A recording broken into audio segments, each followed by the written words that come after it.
It is the Riot Podcast. This is the Monday, September 11th edition of the show. Isaiah, I don't know if you've seen this out on store shelves, but Fanta is getting in on the mystery flavor for Halloween bandwagon. We already know Mountain Dew. They've done the Voodoo mystery flavor for years now. They've got a new one out. But now so does Fanta. And I don't know if you've seen it, but if you spot it in stores, the Fanta mystery flavor, it comes in the drink itself is like fully black. The cans look cool. They do look cool. It's like black, and then it's got like a kind of, it looks glow in the dark. Like a sea green kind of feel. Yeah. Kind of like the Statue of Liberty or something. And the other thing that's cool about it is that they only have it in zero sugar, it looks like, which I appreciate since that's what I would typically drink. But there's one more thing unique about this Fanta mystery flavor. They call it What the Fanta. The other unique thing is it supposedly turns your tongue black. There you go. Now, it leads me to wonder, I've got two things that concern me about this. One, if it turns your tongue black, what is it doing to the rest of your body? You know what I mean? But do you think it's bad for you? Yeah. You think that's a sign that it's bad for you? What kind of chemicals are in this Every thing? pop that you drink, if you drink an orange fan, it would turn your tongue orange. No, it doesn't. Yes, it does. Every pop does that. Every pop does that. You're crazy. If it's got like a blue Mountain Dew, blue tongue. If it's got a special dye in it that like sticks on your tongue so it turns your tongue black, what about your teeth? You know? What is that doing to your teeth? Doesn't that concern you? It's supposed to turn your tongue black. Like, yeah, I know. And that's what I'm worried about.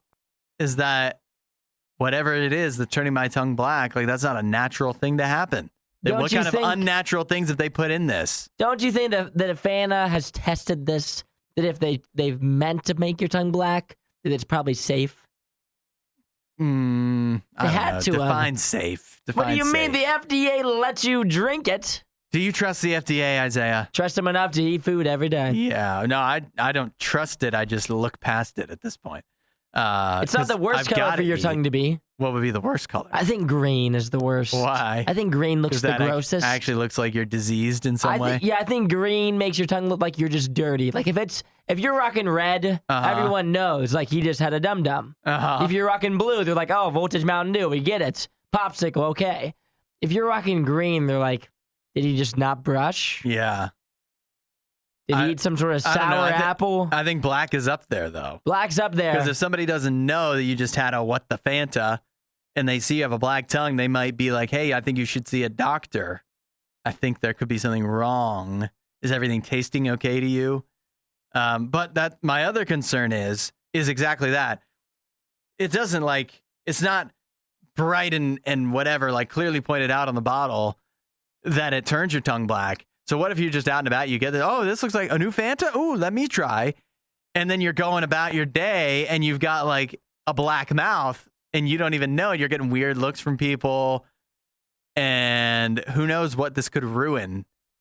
And the opinions, the first impressions you could make that you don't even realize because you didn't know to look in the mirror or to brush your teeth after you drink the What the Fanta.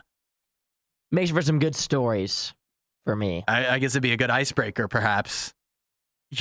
You know? Why's your tongue black? Yeah. Love that one. I have to ask. Why is your tongue black? Yeah, I think I'm a Fanta fan. I don't think this is for me, though. Well, we're going to try I'm not somebody who usually likes to eat or drink things that change the color of their tongue. Exactly. I'm very what's it called? My awareness on that is high for like situational awareness. Risk averse. Yeah, like if I'm somewhere where I don't want my tongue to be blue, you best believe I'm not eating the popsicle. Like if I'm at the certain cookout, I'm not touching that one. Well, you better be ready because we are going to try this. We have to figure out what the mystery flavor is. So we'll be having this. It's up next. We will be having this. That's one of our very next food fights is coming up soon. Good podcast today, of course. You've already found. I'll tell you, the next thing you get to hear is Elon Musk's child's name, and you're not going to believe it. And that's saying something. It is unreal. It's The Riot. We're not sure who behaves worse, the Riot or their dogs. I don't even know how to behave like a real human being. The Riot, Radio U. Congratulations are in order, apparently, to Elon Musk. I know you love congratulating Elon Musk. He and Grimes, apparently they have another child. It's exciting. It is exciting, which does bring his total to 10 offspring. It's a lot. 10 children. 10's high. 10 children with 3 different women. But see, he and Grimes, I don't know when this exactly happened, but they some time ago welcomed another child into this earth. And it's been kept private until now. There's a new biography coming out about Elon Musk by Walter Isaacson. And in the biography, it is revealed that he and Grimes at some point recently welcomed a new child into the world. Are you ready for this name? Oh, I'm ready. Techno Mechanicus. What do they think? They're in a movie or something? What is that? I think it's a superhero. Or maybe a supervillain. Techno Mechanicus? Yeah. Such a wild name. To say the least. And so you might be wondering, Techno Mechanicus, clearly girl. No, it's not. No, I don't know. It actually doesn't say. It's not revealed. It's not revealed. What in the world? I think it's a robot, actually. Must be. Yeah. With a name like that. How can it not be a robot? You name it Techno Mechanicus. They say they call it, I guess they call it Tau for short. They call it Tau? Yeah. It's much better. At least that sounds kind of like a human name. That's a terrible name to give a child. Well, it keeps Techno Mechanicus, come on. It keeps in line with their other 2 children. I don't know if you remember this, but their first child is X. I'm pretty sure that's how you say it. I'm pretty sure. Its first name is definitely X, and after that, it's a bunch of symbols that I don't recognize. It's like the letters that you can press on the keyboard if you like hold down. Yeah, if you long press. If you long press. And when you text, there's a bunch of other letters that we didn't even know existed. That's what this child is named. That I believe are in a different language. And then their other child, their daughter, is named Exa, not to be confused with X. Exa Dark Sidrael Musk. Why do they sound like supervillains? Maybe they are. Exa Dark. Her second name, I don't know if that's her middle name or if this is a full, like, I'm not sure. Yeah. It's just Dark. Yeah. Exa Dark. Side rail. Not even, I don't even know what that is. Yeah. Musk. Yeah. Yeah. Techno Mechanicus feels normal by comparison. Yeah, I mean, that might be the best name of the 3. Yeah. I mean, the second one you can't even say. Yeah. It's just 7 letters with a space in between each of them. Yeah. I mean, go ahead. Try pronouncing that. Like, if somebody applied to Radio U with that name, with the 7-letter name, yeah, I wouldn't even take it seriously. I think they fell asleep on the keyboard when they made their resume or something. But Techno Mechanicus, I mean, I guess these kids probably won't have to work because they have so much money probably not coming their way. Although it sounds like this is a quote from the biography by one of the other women, not Grimes, that Elon Musk has children with. It says, she says, he really wants smart people to have kids. So I feel like it sounds like he wants these kids to grow up and like be smart and like do things like he's doing. Like fly around in private jets and demand that people make electric cars. Yeah, these names are crazy though. They're out there to say the least. I mean, in 40 years from now, if there's someone super famous named Techno Mechanicus, I'm going to think he's a robot. That'll be the future. Add a little Riot to your Instagram feed. Follow @RadioU Official. The Riot. Radio U. Well, us early risers are in for a treat tomorrow morning. Isaiah, it's a once-in-a-lifetime experience. We're going to get to see a green comet if we look to the skies tomorrow before the sun rises. I've never seen a green comet. Neither have I've never seen a comet. I don't think I have either. In all my space gazing, stargazing days, I don't think I've ever seen a green comet streak across the sky. But this isn't just any comet. This isn't just any green comet. This is a comet that only passes by Earth, I don't know, every 400 years. So this is going to be a big moment. It was actually only recently discovered. They call the comet Nishimura. It was discovered by an amateur Japanese astronomer last month, and they named it after him. And now coming up tomorrow morning, if you are in the northern hemisphere, which I have to imagine everyone listening right now is, and you get up how early before? 90 minutes before dawn, you'll be able to see it streak across the sky. Is it like we have like a one shot? One shot. At like a certain moment? Yeah, I don't know how long it takes. I don't know if it like... It's like a... Yeah, is it like a snap of the fingers, there it goes? It'll just zip across your field of view, or is it kind of like you got like 15 minutes where it kind of lazily meanders across the sky? I don't know how. I mean, it's a comet, right? So it's got to be fast. It also says you really need a good pair of binoculars to pick it out. And you also need to know where to look. Which is where? The sky. It's a big sky. Yeah, this isn't... I don't think we're going to see it. You don't think so? I am very... Well, I don't have a good pair of binoculars or a telescope. Some stargazer I am. What kind of a comet can you not see with a naked eye? Yeah. If you can't see it with the naked eye, does it even count? Is it even a real comet? Yeah. How little is this thing? Well, it says half a mile in size, half a mile wide, I guess. It's passing within 78 million miles of Earth. That's a close call. Apparently, the comet looks amazing with a long, highly structured tail. A joy to image with a telescope. Dang. Well, I just got rid of mine. Shoot, I'll have to go. I remember when I was a kid, I don't think they do this anymore. Every Walmart you ever went to. Telescopes. Yeah, they would always have the telescopes after the checkouts for some reason. Like you'd get whatever you needed at Walmart, and then you'd see the telescopes, and you'd be like, hold on.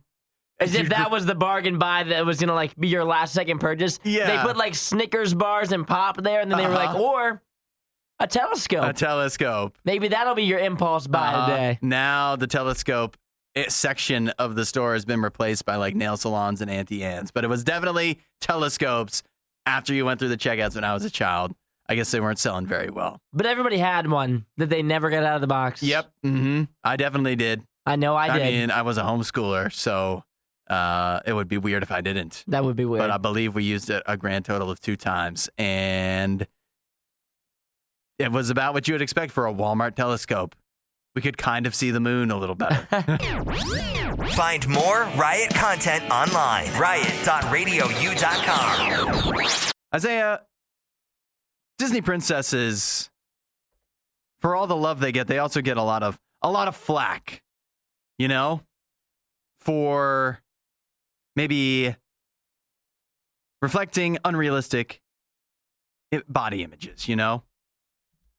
Understandably so. I mean, when I saw The Incredibles the first time, I was like, how am I ever going to look like that, you know? Yeah, that's right. When I saw Mr. Snow Incredible White the first time, I thought, how am I going to look like Snow White? Exactly. It's not attainable. I cannot do it. And so you can understand how it might, you know, children might feel hopeless. But I have a new study here that says that actually some Disney princesses, some have a positive result on children's body image. Can you think of a Disney princess who you would consider average size? I'm not very equipped with Disney princesses off the dome. Is there a correct answer? There is a correct answer, according to this survey. But if I start naming Disney princesses, why don't you tell me average, below, like... I don't really like this game at all. Yeah, come on. Ariel? I feel like this here is a bad game for me to play. Dangerous game. I mean, I can tell you how they, in this study conducted by UC Davis and BYU, Brigham Young University, I can tell you how they classify a few princesses. Tell me what science says. So they say that Jasmine, for example, would be considered thinner than average. And then their example of an average princess body type, like that would be more considered average by our standards, Moana. Got it. To me, I still feel like Moana is pretty tiny. I would say. But nevertheless, that was their example. And so what they've asked was a bunch of kids, basically, they followed them or not like followed the kids around, but they asked kids over a course of a year who their favorite princess was. And then depending on how they categorize the size and everything, they saw how the kid, and also asked the kids like how they felt about themselves, observed what kind of stuff the kids like to play with. What they found was if a child's favorite princess was Moana, or they don't list here, but one of the other ones that was considered average size, then the child is more likely to feel better about their body, and boy or girl, more likely to consider to be playing with stuff that would be considered masculine or feminine, which is interesting as well. Their hypothesis is that kids would play more with if they see Moana, they see her running around jumping, and so girls were more likely to do more adventurous masculine things. But little boys seeing Moana being like, oh, she's cool, she's running and jumping around, but she also does girl stuff, so I can do girl stuff. I can do feminine stuff. Got it. By and large, but all that said, I guess they did not find the same results with Jasmine. So if you're a child and your favorite princess is skinny, you need to change your favorite princess. You're done for. Yeah, I mean, it's bad for you. You are. It's not going to be good for you. If you like Ariel, then time to change your ways as a child. Jeez. Because you're just setting yourself up for failure. I mean, that's wild to hear. I had no idea that your favorite cartoon character could affect you so much. What does SpongeBob mean? That's my question. Because growing up, I loved SpongeBob, and I'm starting to wonder, because he's got that weird body shape. No wonder I turned out like I did. I think you could probably attribute a lot of your issues to SpongeBob. I would say so. Him and Patrick, I mean, they did me dirty. You won't hear a show like this anywhere else. And that's probably for the best. The Worst of the Riot. Radio U. What do you do for your dog's birthday? Do you actually celebrate it in any way? Because for me, today is my dog Zafira's birthday, and I will be celebrating tonight. Got a text in from Shauna. Shauna says, I bake my dogs a peanut butter pumpkin cake with blueberries and bacon smothered in peanut butter. That sounds pretty good for humans. You share it? She says she lets them unwrap toys and treats and then takes them on rides to their favorite places. It's a big day for Shauna and her dogs. That sounds like a good time. That sounds like a pretty on par birthday. Yeah, That's more than I do on my own birthday. That's right. She goes all out. Let's see. Jordan here. I like this. Jordan says she takes her dog to the pet store and does that thing where you let your dog pick out, just let it kind of roam wild until it finds something. Mm-hmm. Maybe it's a new bird, for all we know. You do have to be careful when you let your dog just roam free in the store. Yeah. See what it picks. But that's a fun one, though. I've seen people do that on YouTube. I've never done that. I don't think... It always comes back to, there's not a lot of scenarios outside of my home where I trust Zafira the dog. In fact, I don't really trust her inside my home, to be quite honest with you.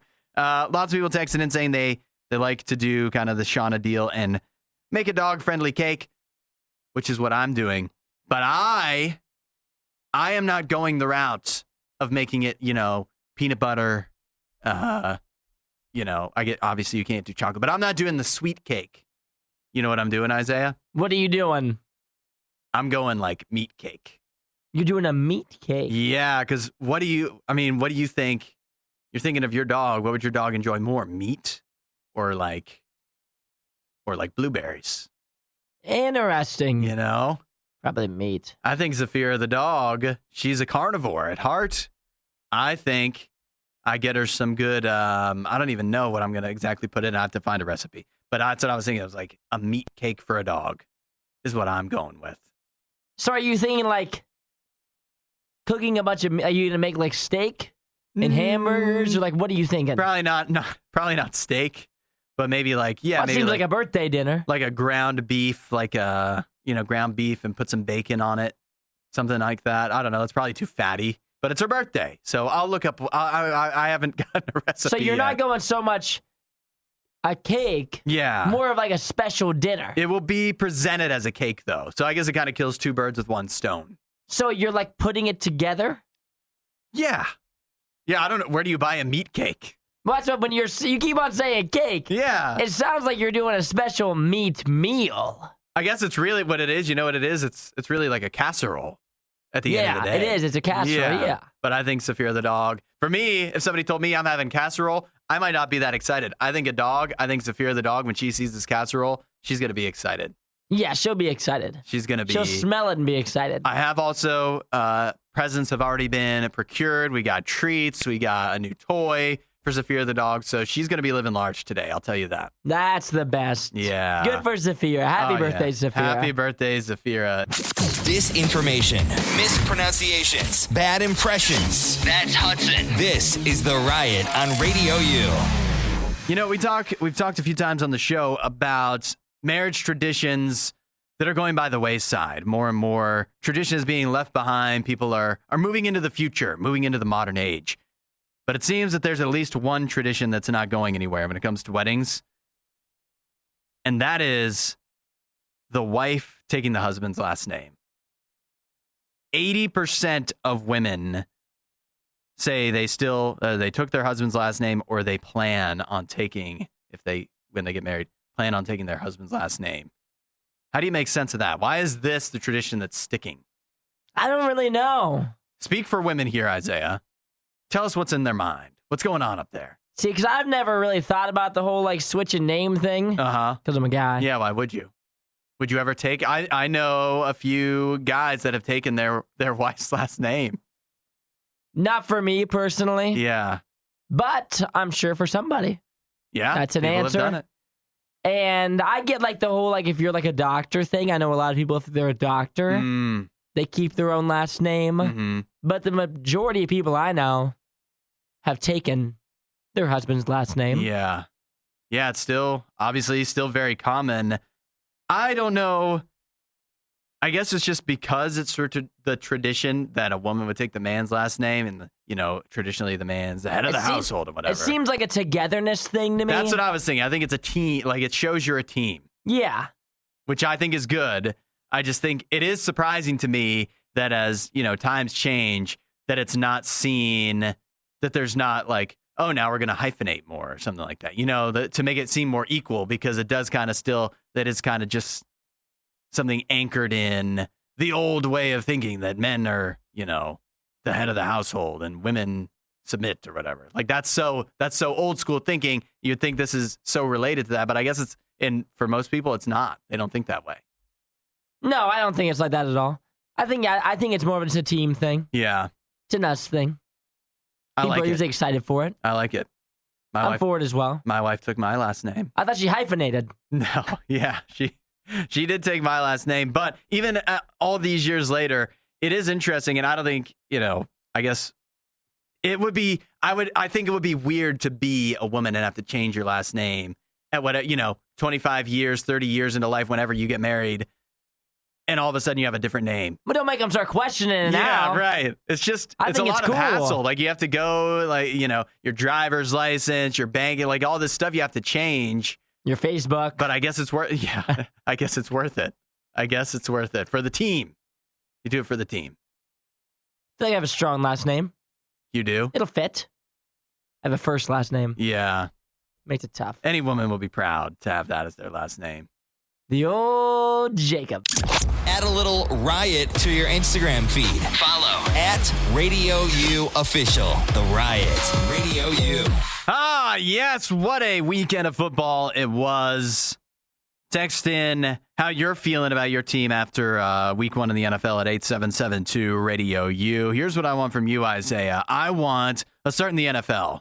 Okay. I just want one takeaway after all of the games. Just about everybody's played their first game of the season. What is your one big headline from yesterday? We own them. We still own the Bengals, the Browns back once again.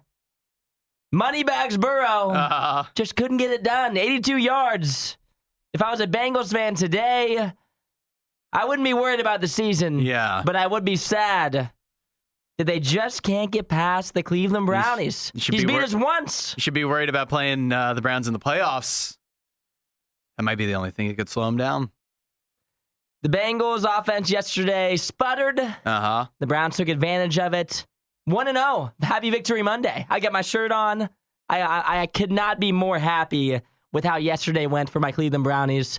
There were other NFL games. Yeah. After the Browns played at 1 o'clock, it didn't matter what happened. My fantasy games, I lost them.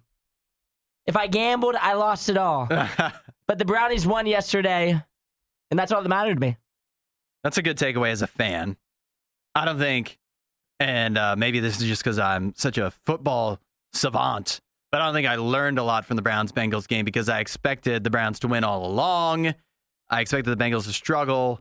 They tend to struggle with the Browns. Browns are at home, division game, and Joe Burrow didn't get to have a preseason, which is not an excuse. I just knew that game one, like, you're going to be rusty.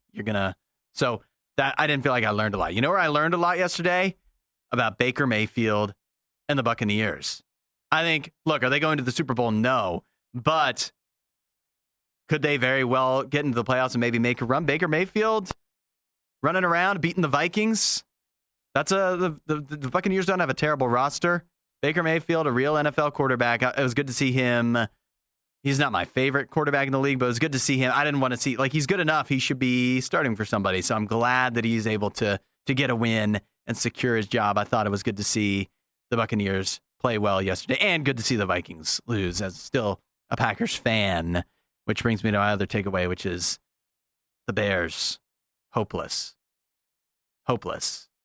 All the talk going into that game, and they looked hard. I mean, they got blown out. It wasn't a blowout the whole time, but that was what about college? You got a college takeaway? Texas rolls on. They rolled Bama. They rolled right through them. Huge victory. Quinn Ewers, the Texas quarterback, looked fantastic. Yeah. I mean, he looked like a Heisman front runner at this point. Yeah, I feel good about that. He had a fantastic game on Saturday. They ended up beating the Tide, and really the whole game, Texas was in control. There was never a point during the game where I thought that Alabama really started to have them on the ropes. It felt like Texas dominated from the first quarter to the fourth. Bama drops to 10. But I'll tell you this, Bama is not gone yet. You think they still stand a shot? They still stand a shot just because I think Texas the rest of the way is going to be really strong just based off the quarterback play alone.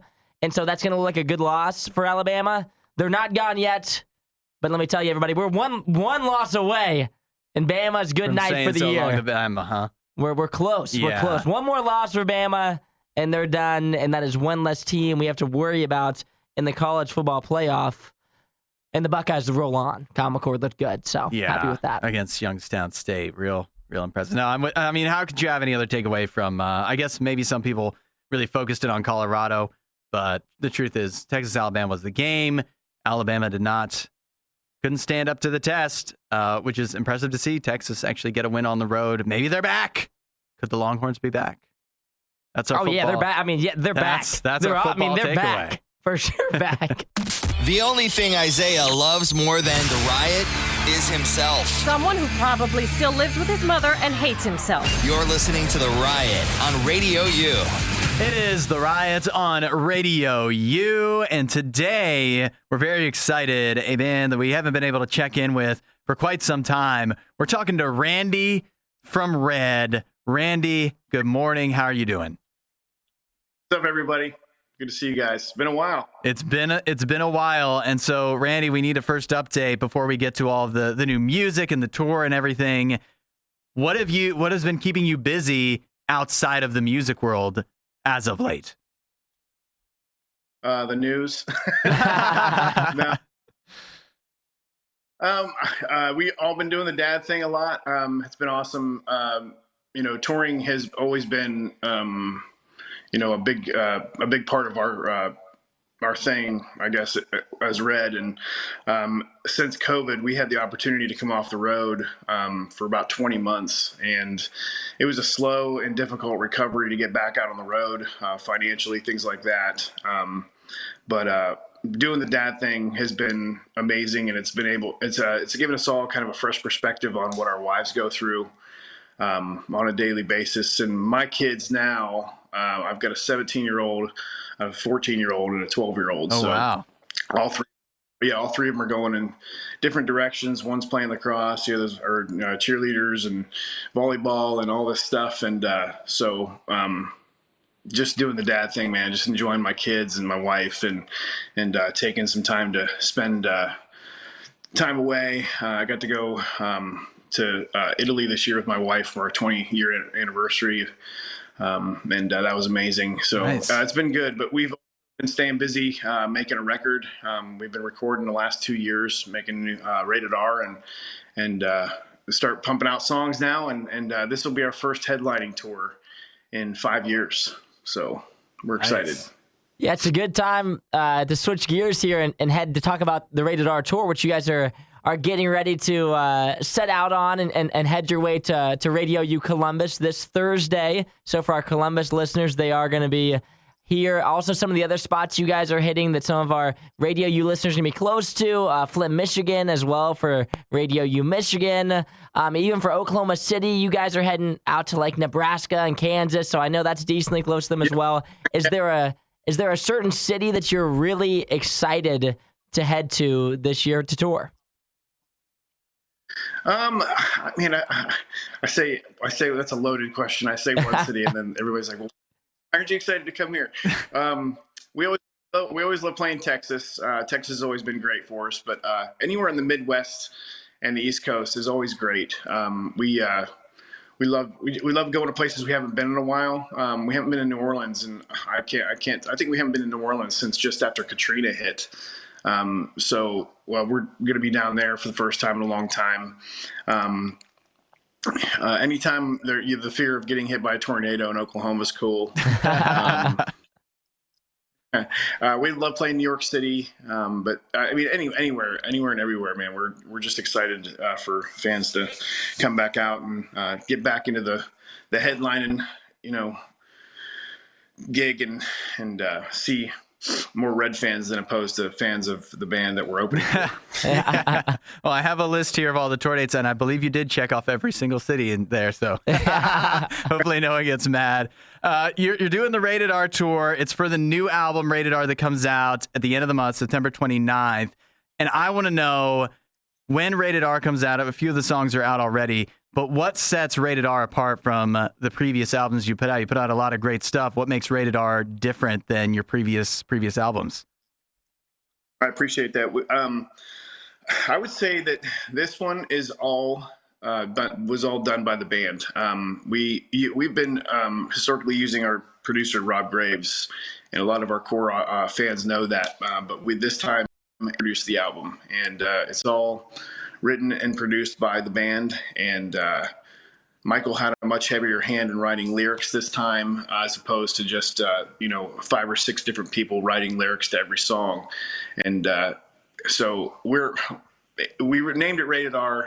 A lot of people originally thought it was because there was going to be some R-rated content and everything, but no, the R stand obviously for Red, and it's Rated R because we've given it our stamp of approval as the band. It's kind of an all-in thing for us. And I've had a lot of friends and family have heard a lot of the songs already. The reaction we've got from the songs we have released to fans so far. But my friends tell me that it's the most.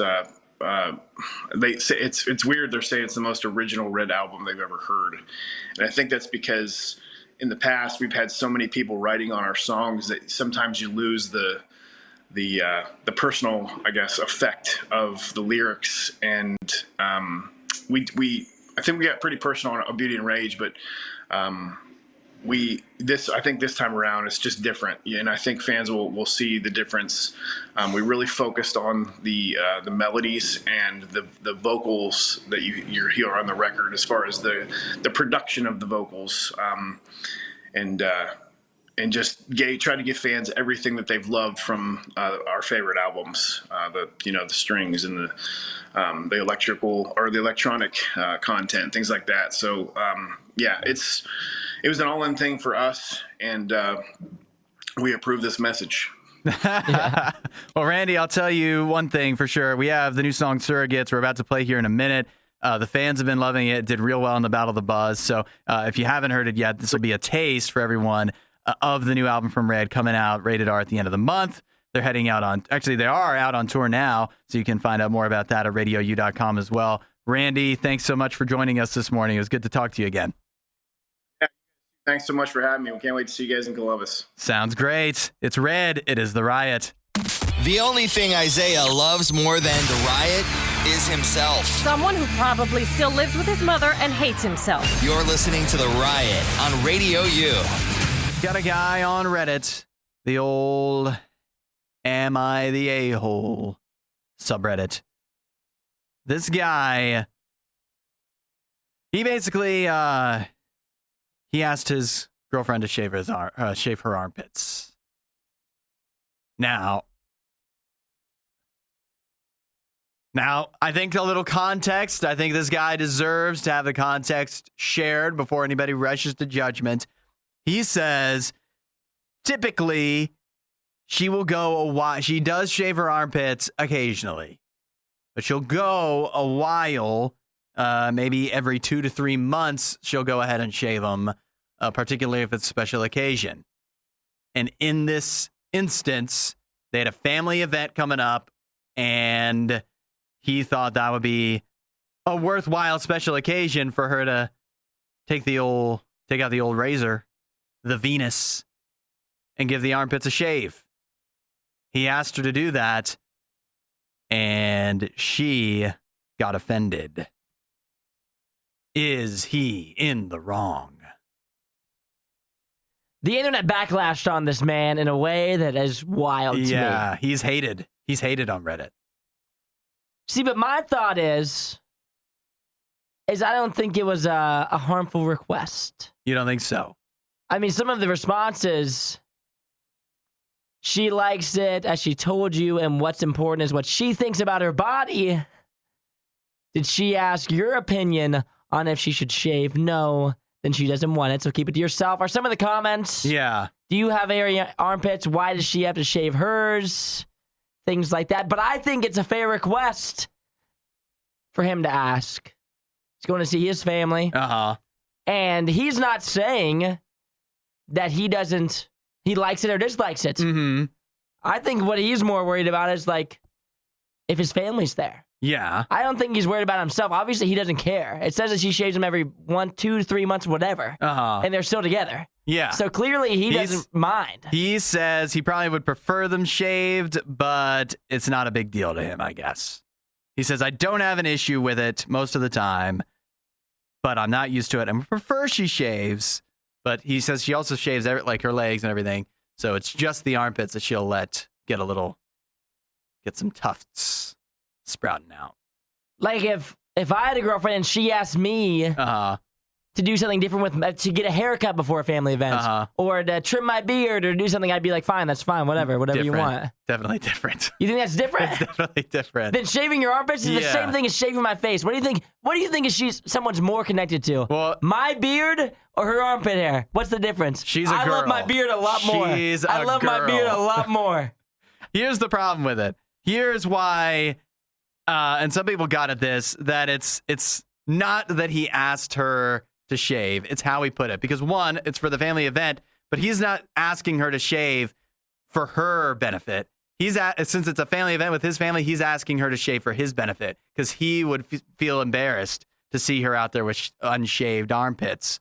So that's problem number one. But problem number two is how he presented it. If he said, hey, heads up, my family might judge you a little bit, that's way different than saying, can you shave your armpits for this family event? If you said, hey, it's your choice, but I'm just saying my family probably gonna raise an eyebrow if they see you here in a tank top and unshaved armpits, that would be a much better way to present it.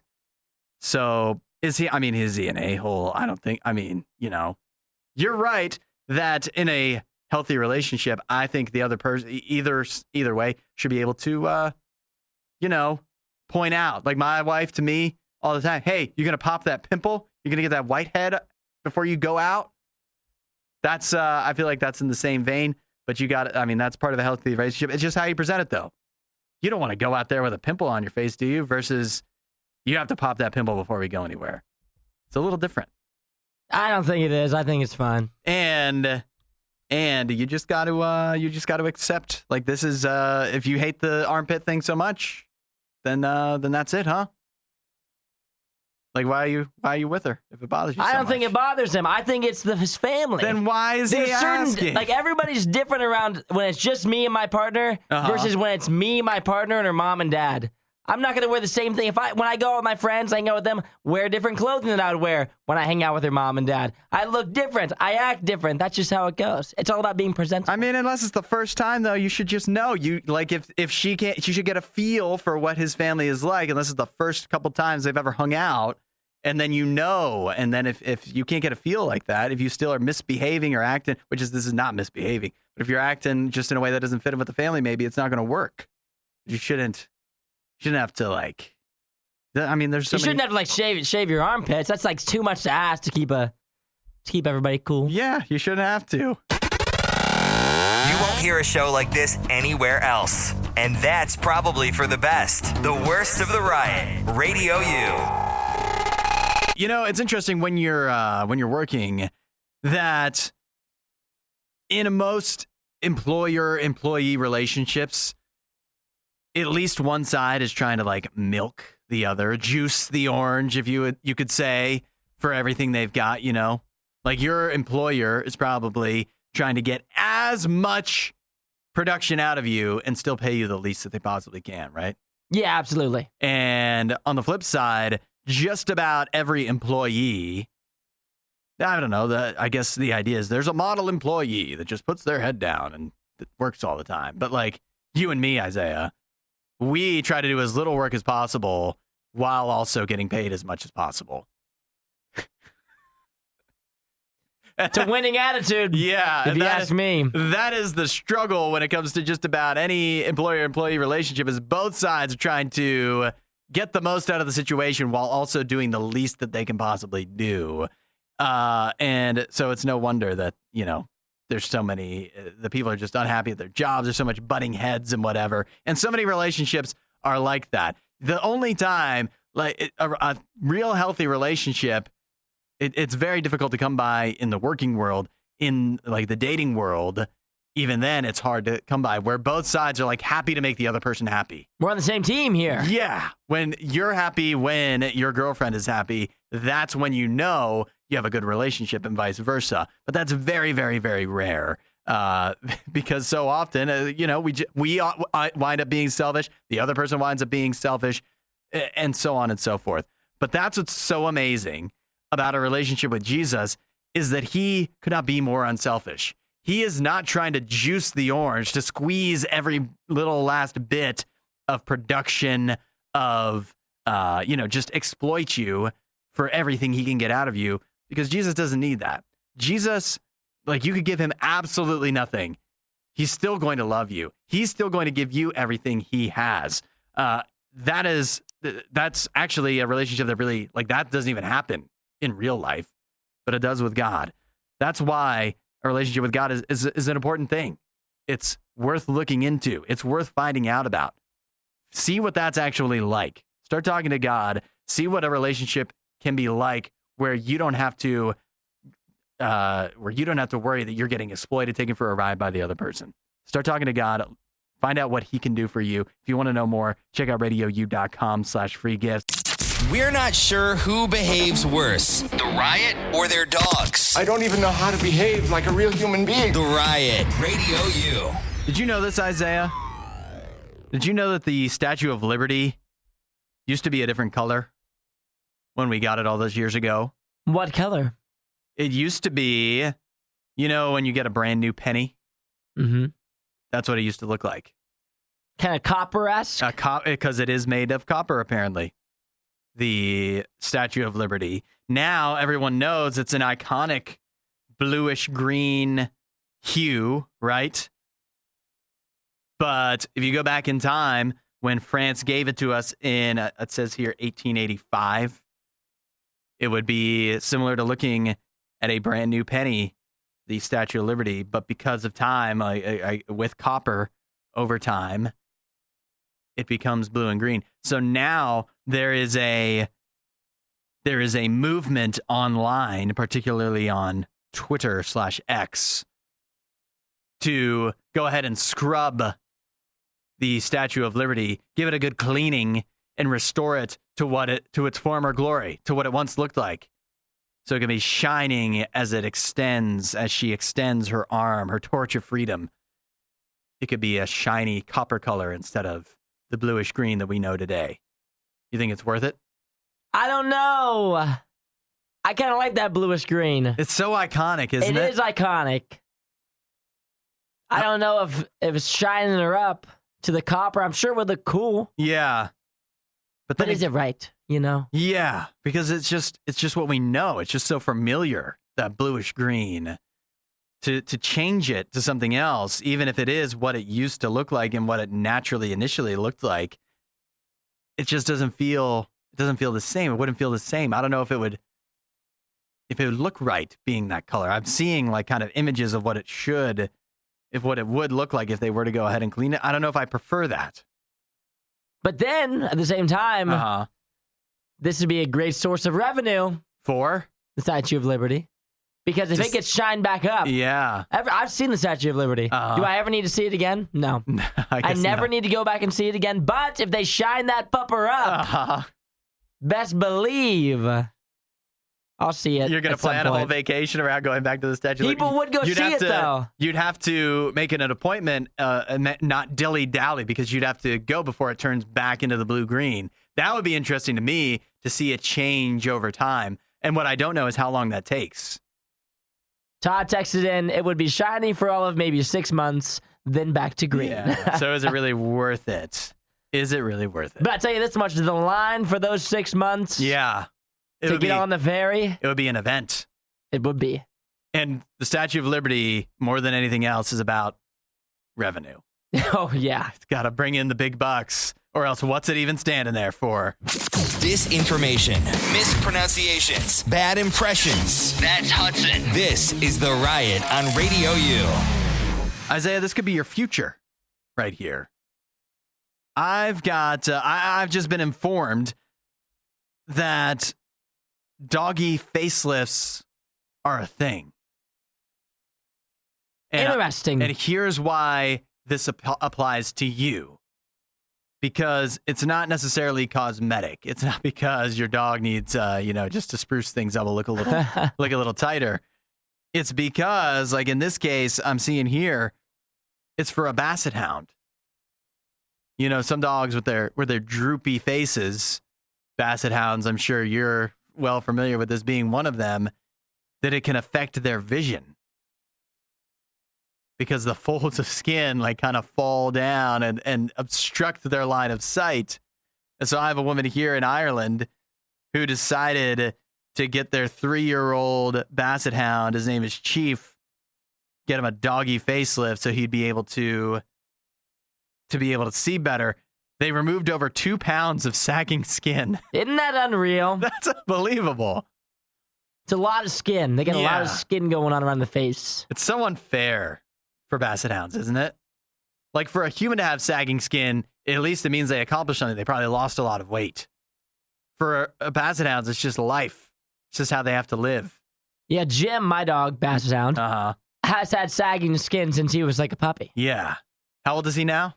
He is 2.5. So he's getting to that age where you might need to put him under the knife. See, I'm not so much worried about this for Jim. The main reason is because there's 2 kinds of basset hounds, right? Okay. There's European basset hounds. Yeah. And there's American basset hounds. Okay. The European ones are the super, super wrinkly ones. Got it. Where the American isn't nearly as wrinkly. It's still wrinkly, but the European ones are the really well-known ones that look wild. And that's, obviously, this one was in Ireland. This is one of the European ones. Okay. Just based off of folds alone. Yeah. So Jim, he's still a wrinkly boy, but he is an American Basset Hound, so he's not quite as wrinkled. I also think, don't you think, rather than doing surgery, there could be like some kind of little like apparatus they could wear? You know, like just get some clothespins or something. Pin him back? Yeah, pin back the eyelids a little bit. I have this like little hat thing. Yeah. That I use for Jim right when it's raining outside because he has the big ears and they hang down. So when he goes outside, if it's raining, they just get soaked because he just drags them through the grass. Whatever's out there drags him through them. And so I have this little hat thing that actually like pulls back the skin around his face and holds his ears up. Yeah. Kind of like putting him in a ponytail. And so maybe if you didn't want to go doggy facelift, that sounds I can send you the link for that. I got that on Amazon. It was like $20. It was real cute. You think that would work on the eyes? It looks hilarious. Yeah, it works on the eyes because it pulls back all the skin around his face. Yeah. Gets the ears up. Very efficient and works every time. And he can't get it off, which is the best part. Yeah. No matter how much he paws at it, it's on his face. You know he'd want to. You know he'd try. This is it's one option. I didn't even know that you could get a doggy facelift, but I'm glad that it's for real reasons and not just superficial. Not just because the dog's looking a little, wrinkly. Yeah, if Jim ever has to have this happen, I will let you guys know. But for now, he's wrinkly, but he isn't. He can still see. He's not that wrinkly. He can still see. You just heard the worst of the worst. We'd give you the best of the best, but we'd have to find that. As soon as we do, you'll be the first to know.